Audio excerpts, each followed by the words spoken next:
Thanks for joining us. I'm Susan Page of USA Today, sitting in for Diane Rehm. She's on vacation. Secretary of State Kerry defends the Iran nuclear deal in Congress.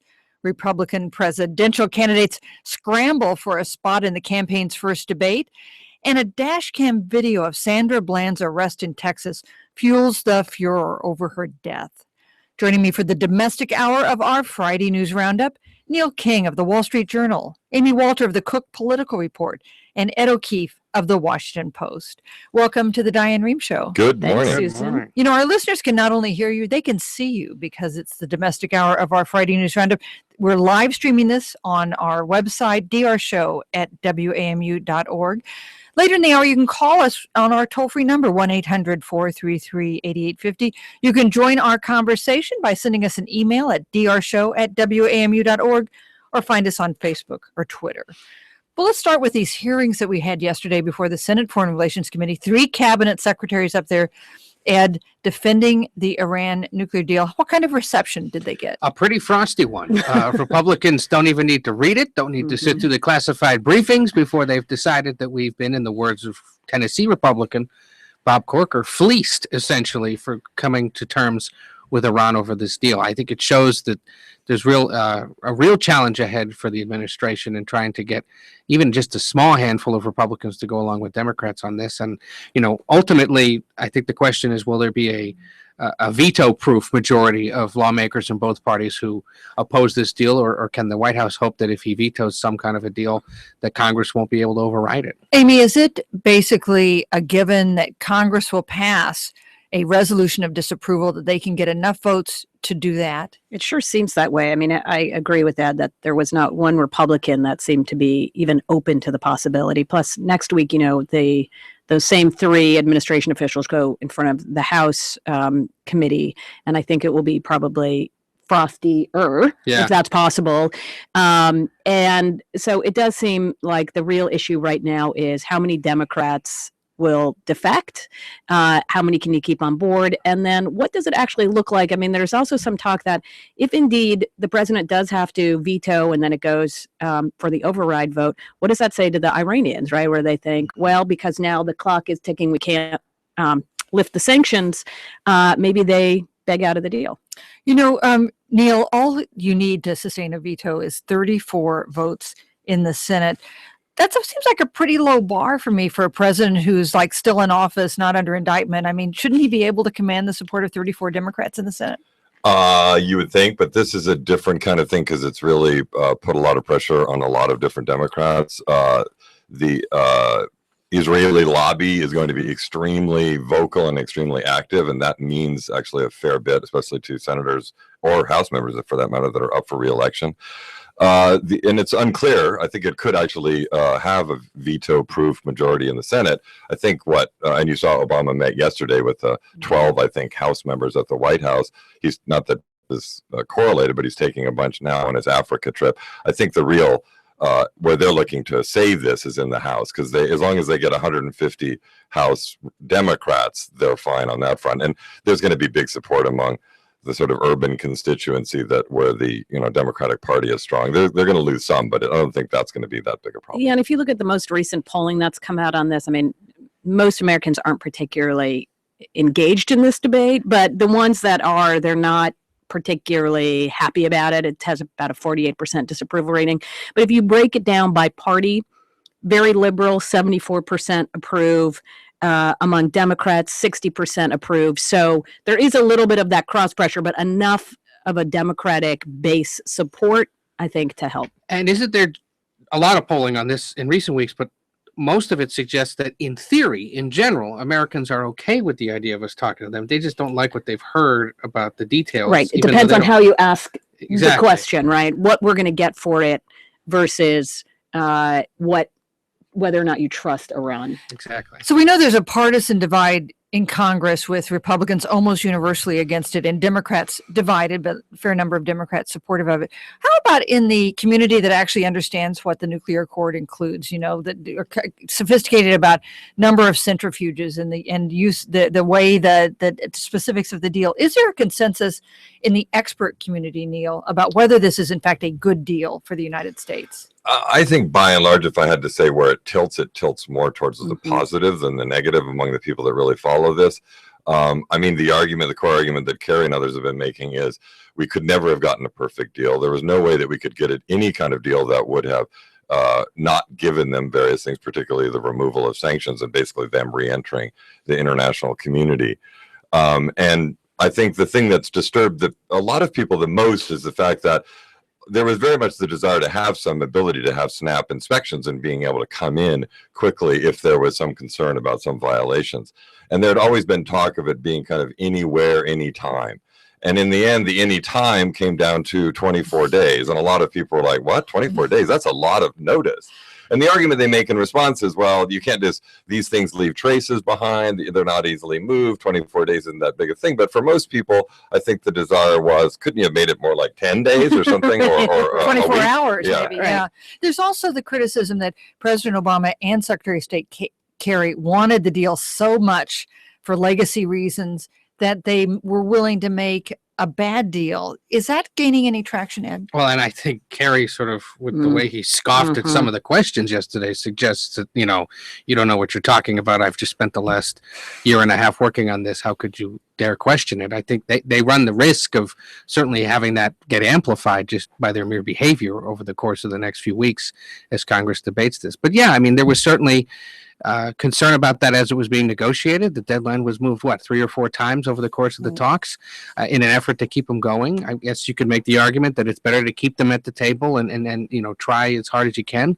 But certainly if it prevails, if it happens, big if, you'd be underlining, italicizing, and bolding that if right now, you know, it will be a significant piece of their legacy, you know, especially for Kerry, who has been on the job now since the start of this second term, but, you know, has spent a considerable amount of time on this at the same time that he's doing other things like Cuba and dealing with other parts of the world. We woke up this morning to a front page scoop in the New York Times on the recommendation by inspectors general for the State Department and for the intelligence agencies to the Justice Department that they undertake a criminal investigation into the personal email account that was used by Hillary Clinton when she was Secretary of State. Amy, try to put this in some context for us. I know it's really the hard part about this right now is that we don't have that many details about how this would actually work. You said this correctly. It's opening a criminal investigation, but what we don't know is where the criminal investigation will be centered. Will it be on Hillary Clinton herself and the fact that did she cover something up? Did she use her email knowingly to send out classified information? Or is this an administrative investigation into the way that the State Department handled this? You know, who is the focus? We don't exactly know. But we do know that the issue over the emails has been dragging out for some time now. Republicans saying that the State Department has been stonewalling. They were supposed to release more of these emails than they have. We, of course, have the Benghazi investigation still going on. Frustrations by Republicans on that committee saying that they've been slow walking information, emails there as well. So this opened a new angle, but one that is potentially much more devastating because it has the word criminal in front of it. And if it is actually a criminal investigation of Hillary Clinton herself, that sort of changes everything. Also, these aren't Republican partisans in Right, Congress urging an investigation. These are the independent inspectors general. Neil, do you think this is a big deal? If I had to bet, I would say it's probably the kind of thing that will more likely fizzle than otherwise, but it has a number of risks in it. Basically, this is the attorneys general, 2 of them, not attorneys general, inspectors general, looking at this and saying, you know, this could be kind of dicey. This could get into the area of criminal. That's not what we do. Hey, Justice Department, could you look into this? With classified stuff, it's often very curious, and it's not known yet whether what they were worried about was not that they were emailing around previously classified information, which it could be that, but more, hey, they were discussing things here that actually should have been classified. And as it turns out, some of the emails that they've already released, they actually managed to release some things that they've now determined should actually have been classified. I would be willing to bet that this will probably not be some huge burden to Hillary Clinton. But on the other hand, and as Amy was sort of alluding to, this is a candidate who's has huge support in some ways, but is not really gaining traction, is trying to move forward. Today, she's trying to put forward some tax things that she's talking about. And meanwhile, basically every day when she tries to do one thing, she gets devoured by something from the past. And it's all these things from the past that are going to continue to haunt her. Ed, what do you make of And it? Marco Rubio was making that point this morning on a morning show interview, saying, why on earth would we want 48 more years of these kind of, clouds hanging over our president like we've had with Clinton's ever since they came onto the national scene? And frankly, that is a compelling argument that may work with a lot of independents and certainly Republicans. She may not have a legal issue, but she will continue to have a big perception issue. This doesn't help in the same week that there was polling again that shows that in certain key swing states, Iowa, Virginia, Colorado among them, she's not considered trustworthy. We're going to take a short break, and when we come back, we'll continue our conversation about the big news of the week, including what's happening with that highway bill and what's happening with Donald Trump. And we'll take your calls and questions. Our toll-free number, 1-800-433-8850. You can always send us an email at drshow.org. Stay with us.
Donald Trump. Amy noted that we had waited 18 minutes to say his name. She was praising us for that. We do need to talk about him because he seems to have commanded the attention of the Republican field, and all the focus now is either what Donald Trump is saying or what other candidates are saying about Donald Trump. Right. And Hillary Clinton was very excited about this as well, because it was keeping the focus off of Hillary Clinton's problems until, of course, today, where we started with the Hillary Clinton problems. Here's the deal with Donald Trump. He is masterful at getting attention. There's a reason that he was a reality TV show star, which he'll like to tell you how much money he made for that and how much money he made for NBC being a reality TV show star. He knows how to get attention and he knows how to use it. The question in my mind is how long this is going to last. He is clearly tapping into something, and he's using his ability to get attention to get more attention, but he's tapping into something that has been part of the Republican makeup for some time, the base, which is a frustration with the establishment, a populist sort of anger. This is the same sort of anger that people like Pat Buchanan tapped into in 1992. And the question now in my mind is, when he fizzles out, which I think he ultimately will do, where does that support end up going? Well, here's what Donald Trump said this morning on Morning Joe on MSNBC. He said, the best way to win is to win as a Republican, talking about the general election. I do not want to do independent at all. Now, if I'm treated poorly, that's one thing. If I'm treated well and with great respect and don't win, I would not do that. But if I'm treated poorly, I will do it, meaning I will run as a third-party candidate. Would that elect Hillary Clinton, Neil King?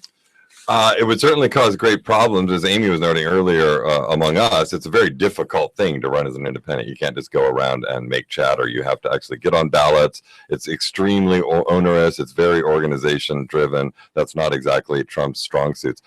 I just want to point out, it's, you know, having covered particularly the last campaign, but if you look, you'd have to look back a long ways. Maybe you would not find a precedent of a basically fringe candidate coming out of the gate and totally dominating the way he has totally dominated for the last 2 weeks. When he first announced and made his speech, somewhat jokingly, I went out on a limb and I said, and I tweeted, prediction, he will lead in one national poll by September.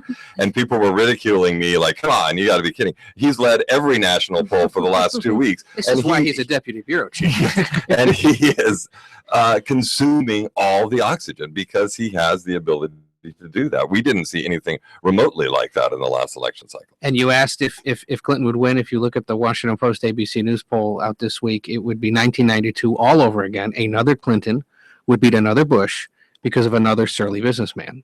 Running as a third-party candidate. Running as a third-party candidate. Of course, candidate. what he's really running for now, he says, is the Republican nomination. Let's just go around the table.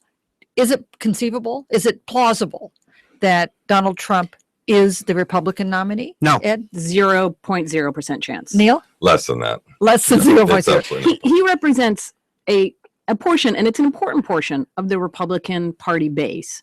But getting beyond that very small portion is going to be impossible for him to do. So, you know, the first big event is the debate on Fox News on August 6th in Cleveland.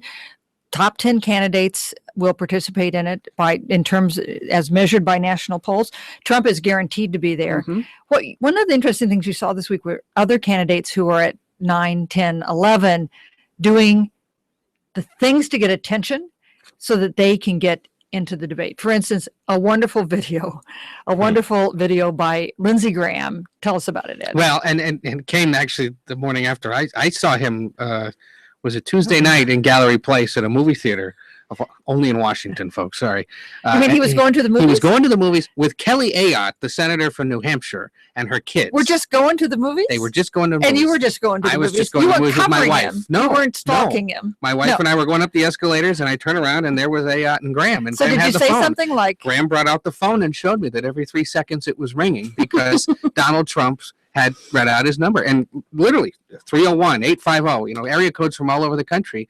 And he said he'd been handing the phone to Kelly Ayotte's young children to answer it, to say, who are you and why are you calling? That is a wonderful story. And her son said, you know, yes, the mailbox is definitely full because they've been calling repeatedly. So what movie were you in, Lindsey Graham and Kelly? No, we were going to see Trainwreck. They were going to see Minions, which is a kids movie, which So makes Lindsey sense. Graham, who's running for president, was going to see Minions That's with my Kelly Ayotte understanding. and his kids. Yes, That's yes, really... yes. Uncle Lindsey was taking Kelly and the kids to... That's really one of the most interesting things on today's news. Right. So the next morning, he tapes this video where he destroys his cell phone in many different ways. It has captured him a little more attention and sympathy, and we'll see. Maybe he ends up being the 10th Republican on stage. So he did that.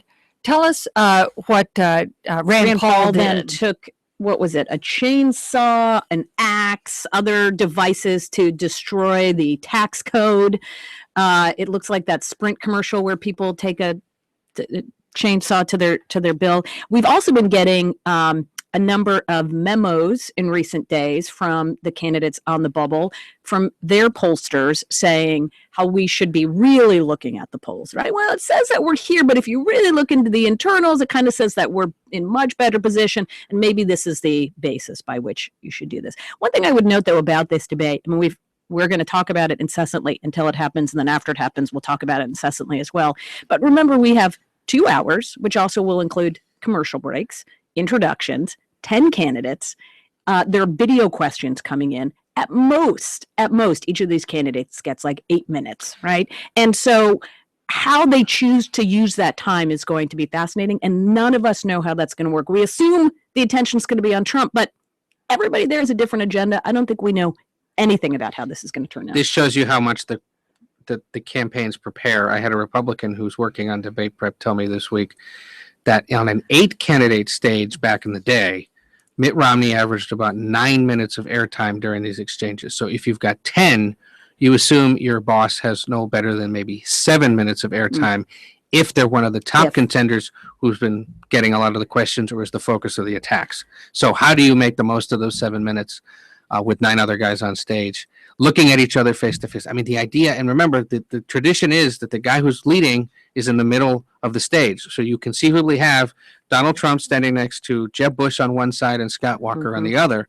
How, especially do Trump and Bush, who've been going at it for a little bit now, confront each other at all during this exchange? And who on the fringes, someone like Chris Christie or Rick Perry, if he makes it, how do they try to grab some attention away from them? And the odd thing is it's very likely that those guys won't be there. You're talking about the longest serving governor of Texas who might not be on the stage. The current governor and one-time luminary of the Republican Party, Chris Christie, not being on the stage. John Kasich, who just stepped into the race this week, very well-respected governor of Ohio, almost certain not to be on the debate stage in his own state. It's going to be a very odd circumstance. I mean, if we were to, we won't do that, but do a round, go around among the three of us, which of those guys on the stage are likely to be president or even the nominee? It's pretty clear that not many of them in that top 10 will.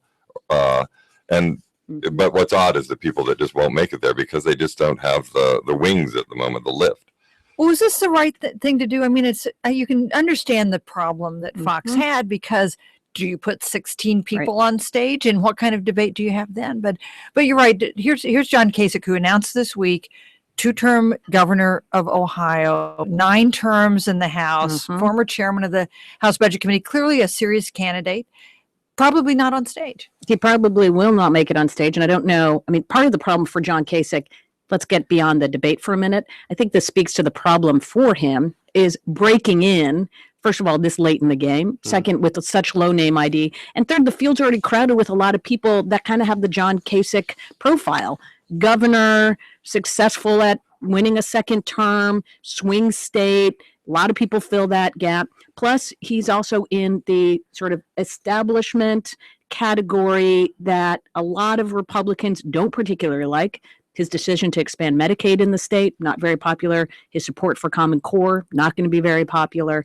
And he has a personality that is also going to be problematic for him. I think prickly is a nice way of putting it. We also had kind of a stream of consciousness announcement with him. Lasted 43 minutes, kind of went here and there, talked about his family, some guys he had met the day before. And it sort of reinforced questions about his discipline in approaching a campaign like this. Well, let's talk about the highway bill, something that will actually has the potential to affect Americans now. And it's advancing in the in Congress. It expires on June 31st. What will it be? Will there be something enacted into law to continue it by the time it expires? I love that congressional reporters always get asked to look into the bottle and determine as a genie whether or not something will happen. Look, 8 days left. They're trying something done. The more ambitious plan comes out of the Senate. It would be a 3-year plan. The problem, of course, is that it has to go through the Senate first. This morning already, Senator Ted Cruz, who has several amendments that he'd like to propose, is accusing Mitch McConnell of reneging on an agreement to get some votes on amendments. You've got plans to either allow for the continuation of or the repeal of the Export-Import Bank. You've got things to possibly defund Planned Parenthood or to go after other aspects of Washington that Republicans don't like, the Affordable Care Act, for example. Bottom line, the Senate hopes to get something by midweek next and then very quickly leave, stuffing the House with this ambitious plan and forcing them to pass it or to allow for highway funding to expire. The highway bill in the House was a much more short-term spending deal, would be the 5th passed in the last year. This is the ultimate example of kicking the can literally down the road. It just doesn't get done. It's too ambitious. It requires too many complicated things that current lawmakers haven't been able to agree on. And McConnell here, working with Senator Barbara Boxer of California, a Democrat, put together a pretty impressive and ultimately bipartisan deal. The question is, will they be able to do it in the next week or so? Now, what lesson do you draw from this? the amazing inability to do things that would seem to be fairly routine and that everybody would agree are really important, like keeping the highway system going. I mean, I know that the XM Bank is obviously controversial for reasons that are easy to explain, but it also has run aground. It's now not authorized. It will probably be reauthorized sometime in the fall if it doesn't get it on this one. The Small Business Administration, its main loan program last night ran out of any more funding ability. It's not clear when that's going to be re-upped. It's a whole litany of these things that are just stacking up that used to be routine business, and it's a lot of it points to just divisions within the Republican caucus, both in the Senate and the House, because they do, of course, control both bodies, and they have a lot of difficulties moving these things forward. And there's a lot of divisions on the highway bill between how the Senate would like to proceed and how the House would like to proceed. Some of it goes to the fact that a lot of the funding is going to have to come from things beyond the gas tax, because we haven't raised the gas tax for 2 decades. So it's going to be difficult. And this was seen as the ultimate must-pass bill of the summer. You wonder why. It's not that Donald Trump would come out with a specific elaborate policy position paper on the highway bill, but the failure to be able to enact legislation everybody agrees you need is, I think, one of the sources of his appeal to a lot of Americans. I'm Susan Page, and you're listening to The Diane Rehm Show. We're going to go to the phones now. You can call us at 1-800-433-8850. We're going to go first to Syracuse, New York, and talk to Eli. Hi, you're on the air. Hi there. Got a comment and then a question, if I may.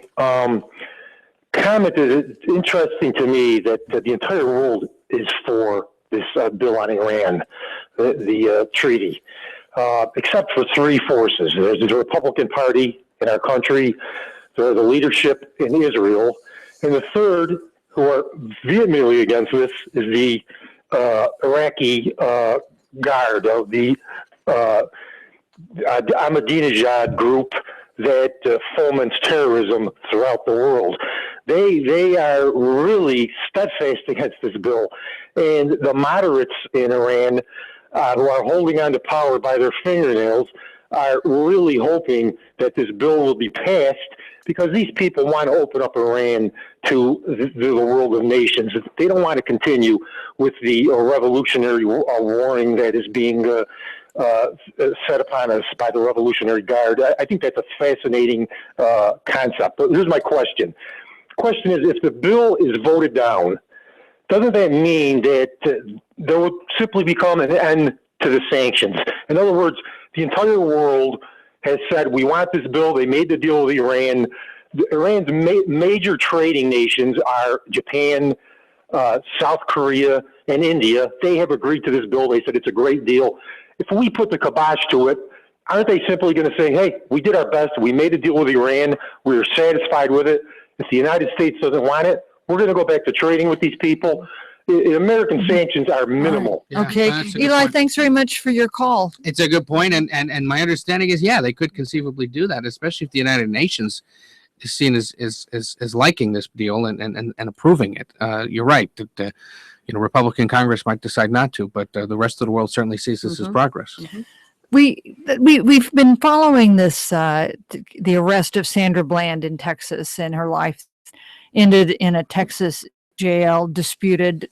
The medical examiner, Amy, now says that the signs are that it was a suicide. Tell us what else we know this week that we didn't know a week ago. Well, what we know was, the family saying today, well, I guess it was earlier the other day. This week is just mushing together here, but questions about how she died in the jail cell, with the coroner coming out and saying that actually was a suicide. What we're also learning, though, is the person who took her into the jail, you have an intake form, and on that form, that they made clear that there were attempts at suicide before that she'd taken, that she had a miscarriage and was depressed about this, so that there were actually signs of distress that they should have taken into consideration, that they did not do, the people in the jail there did not do the required checking in every hour. So there are 2 issues then. Whether was this foul play or suicide, seems to come down to suicide. Then the next question is, was there neglect, negligence on the part of the folks in that Texas jail to take her concerns seriously and her condition seriously. And we saw for the first time the dash cam Right. video, which is really shocking when you think that she was pulled over for not signaling. when she changes lanes. How many times have we all done that? A day that ends in Y, probably. For me, at least. Not that you should do that, listeners, but still. I think, ultimately, given the coroner's report, the suggestion that it looks like suicide, that there was no sign of struggle that would suggest that she was killed, it probably means attention will shift to how the police comported themselves in this situation. And that is the fascinating thing about dash cams and all this other information. The accountability now that local police forces will continue to face in all sorts of cases just like this one. It's a different world. We're going to take another short break. When we come back, we'll go back to the phones and take your calls and questions. 1-800-433-8850. Stay with us.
I'm Susan Page of USA Today, sitting in for Diane Rehm, and with me in the studio for our Friday News Roundup, Amy Walter of the Cook Political Report, Neil King of the Wall Street Journal, and Ed O'Keefe of the Washington Post. And you can watch us, not just listen to us, but watch us. If you're joining us, you can watch the live video stream of our show at drshow.org.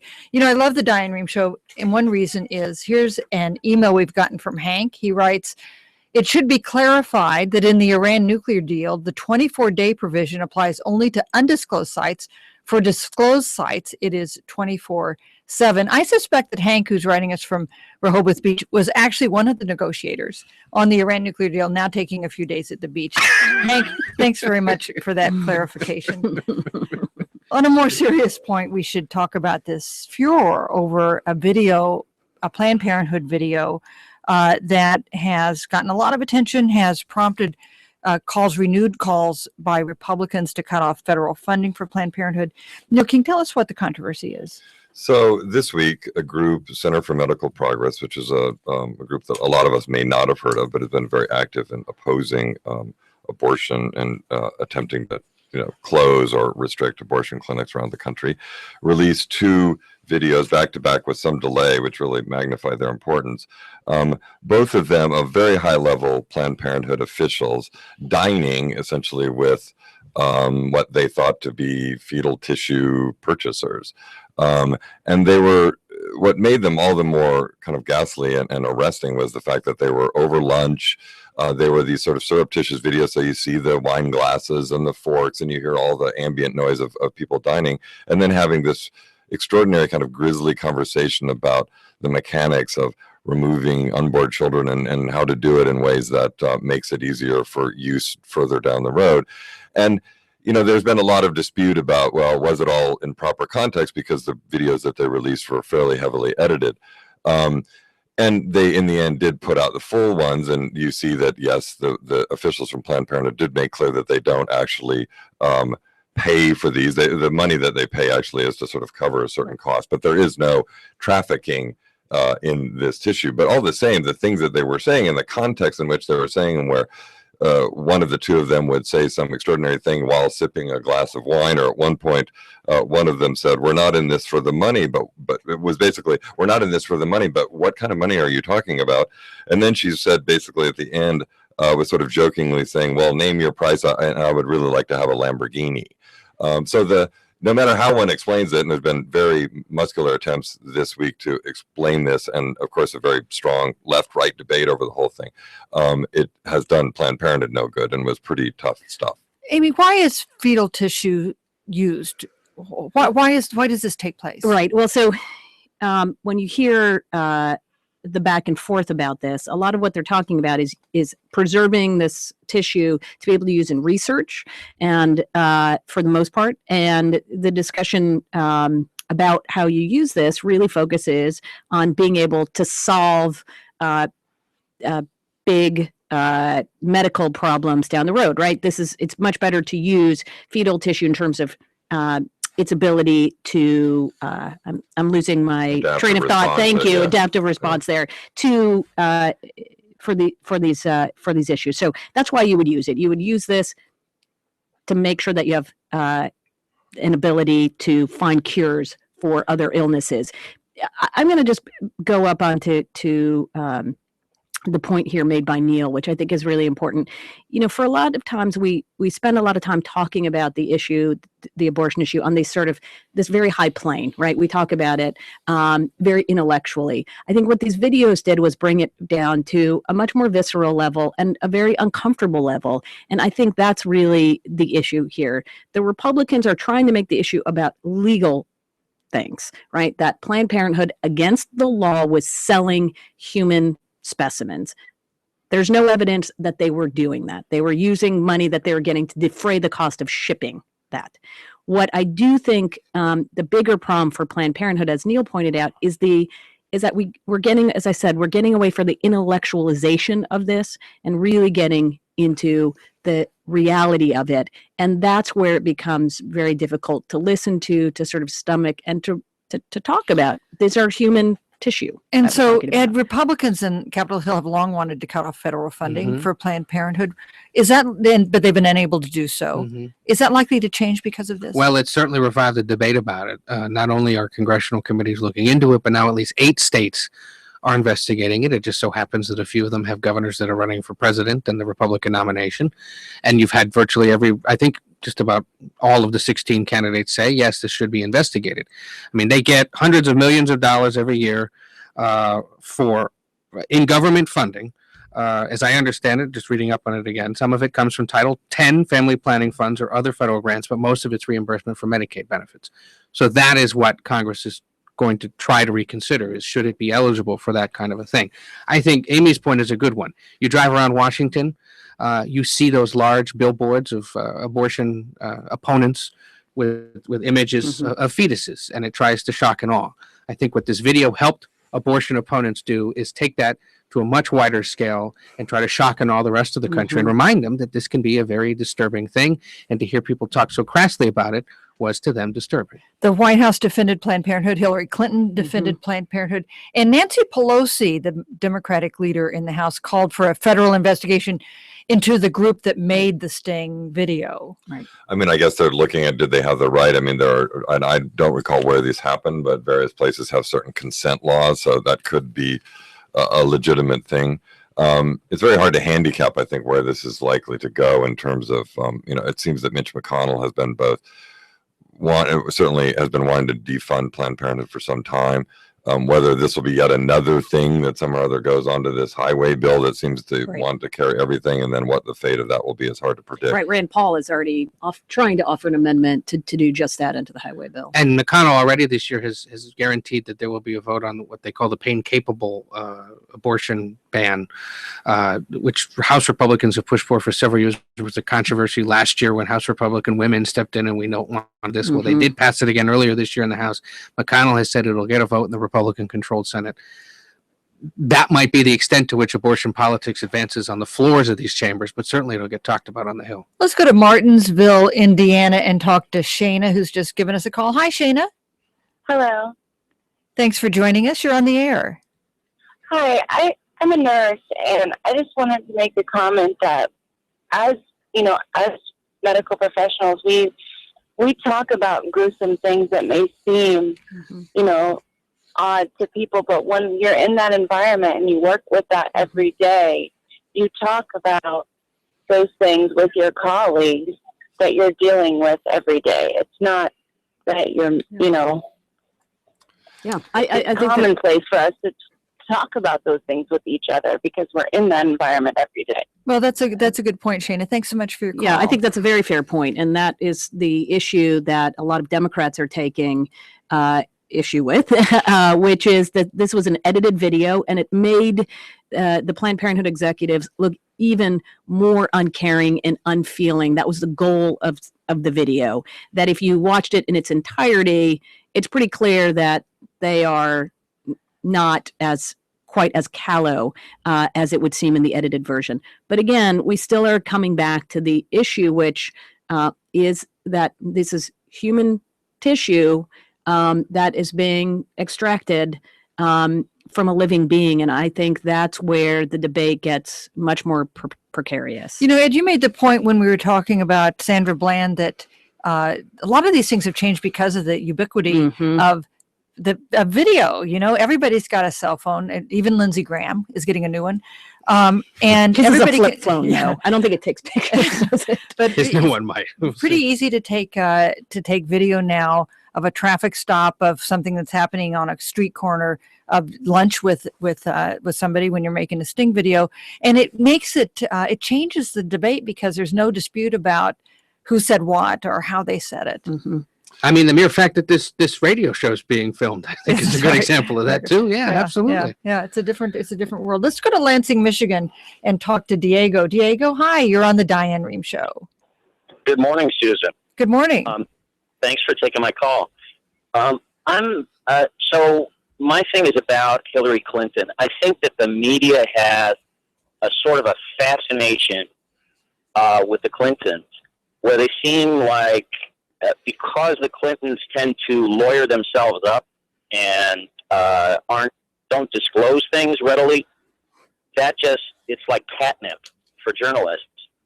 And I'm wondering if that's the play here, or if they're just following the lead that's been generated by the right. I feel that there isn't the kind of attention to, for example, Jeb Bush receiving donations on behalf of his brother from companies that wanted to be able to invest for Florida's pension fund. Barely heard anything about that. And yet it's emails, which honestly I don't care about. All right.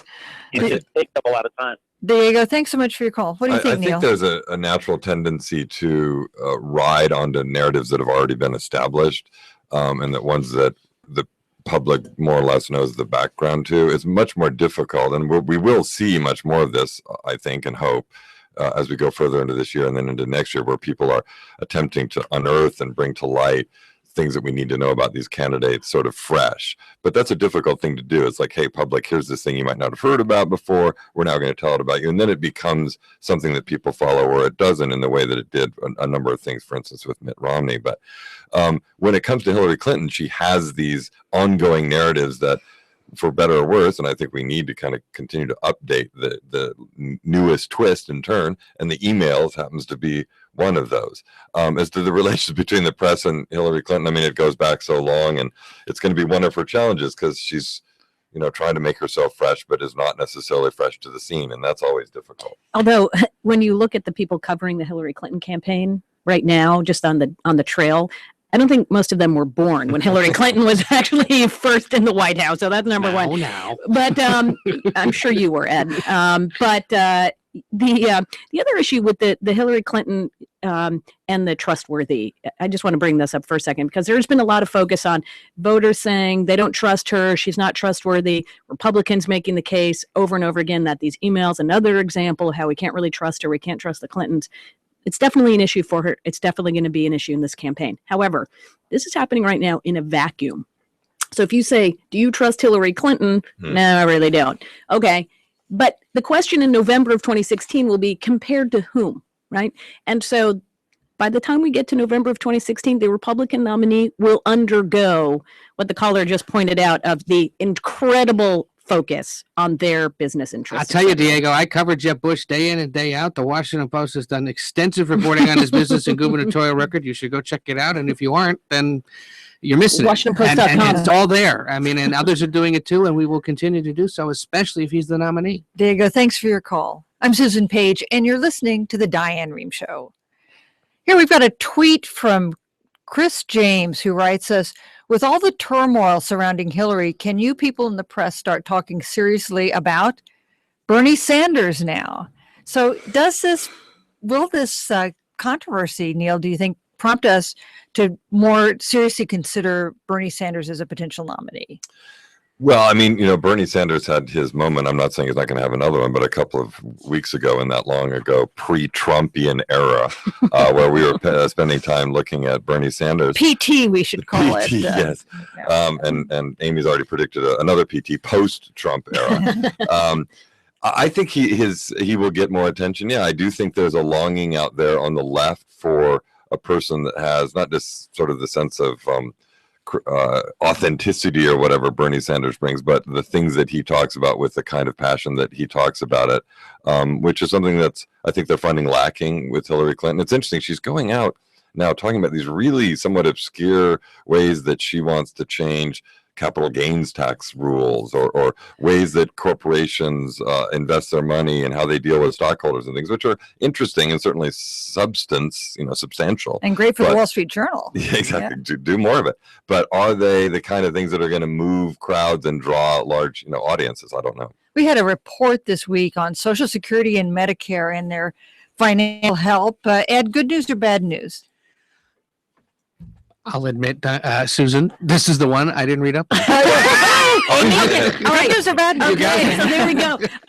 Very rare instance here for Ed. A little bit of both. So the good news is the Social Security and Medicare aren't going to go broke as quickly as we thought they were. The bad news is the one that is in the most danger is Social Security disability insurance. And the really bad news is that not only could it go broke by next year, but that it is impossible to just transfer funds from one part of Social Security to the next. Now, it wouldn't actually go broke. It would, but it would run out of money. Sorry, it would run out of money. So you could still get benefits, but it would be lower. Yes. Yeah, this is a program that goes to disabled people, even though there have been documented abuses, and we wrote about a number of them.